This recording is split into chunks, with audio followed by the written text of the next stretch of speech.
Well, it was born of dragon's blood, boiled bones and mortal flesh. For more than 40 million orbits, then it formed the devil's breath. It was stored beneath the forest, lying dormant. Men ignored it, but the power of an ancient sun was surely coming for him. It gave him warmth in the frigid cold and sight for the blinded, because day was no longer what the night had decided.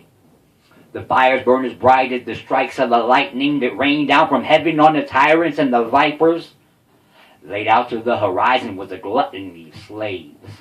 Blood bubbled up from under as he dug another grave, and he wondered of the wonders and the power that it gave, that he could be a god as long as he was not afraid. So he cut with an iron spade for 11 days, with blisters on his skin and rage in his prayers. He couldn't see the demons from the safety of his cave, so he never saw the ravens pick away his mother's face. He had the strength of an entire faith, and he alone could say what would be the fate of nations and when would be the day. So he rearranged the fates and fed him to the snakes, so he learned to be observant and to worship at the gates. Well, the beasts began to rise from the ocean to the skies. It was the very first time that he could bring them all to life. They increased in size, got even bigger appetites. So to keep his creature fed, he knew that people had to die. The armies were marching from the farthest parts of darkness.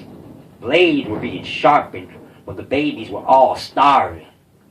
And the prophet spoke of prophets as the audiences watched them, and during the applause is when the bombs started dropping. So as Adam understood the Adam, man could never fathom the damage from the savage hands that held the planet ransom. Shrieks and the screams were drowned out by greedy laughter. The traps of the attraction, the mask of being master. Well, the battles lasted long after the last castle burned, and afterwards Adam couldn't speak of what he learned. The creature with the demon feet had feasted on the earth till his stomach burst and guts erupted up from colored dirt. And for what it's worth, the meek inherited the rocks, buried all the bodies with their heads chopped off. The smoke soon cleared, they no longer feared the gods, so west toward the sunset, we all began to walk.